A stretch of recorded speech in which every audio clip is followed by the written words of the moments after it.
जैसे कि मैं आपको बता दूं, आजकल लोग क्या कहते हैं कि अगर हमें ये चीज मिल जाए तो हमें आनंद की प्राप्ति होगी। लेकिन सच ये है कि इस संसार में कोई भी आनंद में नहीं है। आप कितने भी बड़े पैसे वालों से पूछ लो कि भैया आप आनंद में हो, जरा ध्यान दें, ये हमारे को जीवन के लिए है, जरा थोड़ा सा शांति बनाए रखें।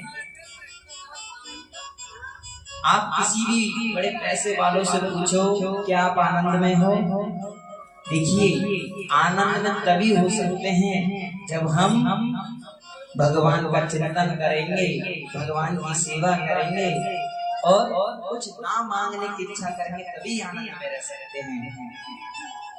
कैसे?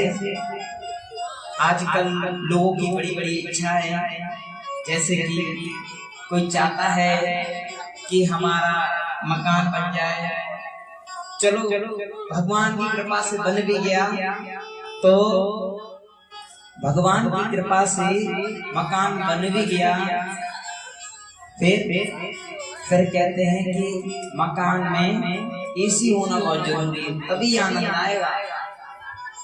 हाँ, शंकर भगवान कहते हैं चल मेरा जैसा चीला जैसा चाहता है इसके लिए कर देता, चलो एसी भी लग गया। और आजकल लोग क्या है, उनके पास उतना धन नहीं है तो क्या करते हैं, लोन पे करते हैं सारा काम, क्योंकि एनी टाइम तो किसी के पास पैसा उपस्थित नहीं है, तो लोन से एडजस्टमेंट कर लेते हैं पैसों का। तो लोन लेते हैं तो उसकी किस्तों में अपना वो कर लेते हैं। तो मकान ले लिया, मकान की किस्त, एसी ले लिया तो एसी की किस्त।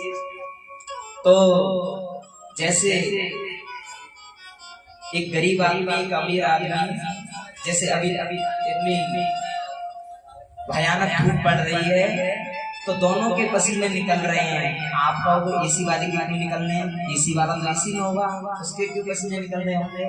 देखिए गरीब आदमी तो धूप की वजह से निकल रहे हैं और अमीर आदमी को पसीना इस वजह से निकल रहा है क्योंकि बिल आ रहा है एसी का, बहुत बड़ा बिल आ रहा है, तो बेचारा क्या करे, पसीना पसीना तो हो ही जाएगा। तो लोग किस्तों में ले लेते हैं, यानी कि कर्जा एक तरीके से उसे चुकाते हैं, चुकाते चुकाते उम्र बीत जाती है, पर आनंद नहीं आ पाता है। आनंद तभी आएगा जब हम भगवान के चरणों को पकड़ लेंगे, उनके सेवा करेंगे, तभी आनंद आ सकता है। और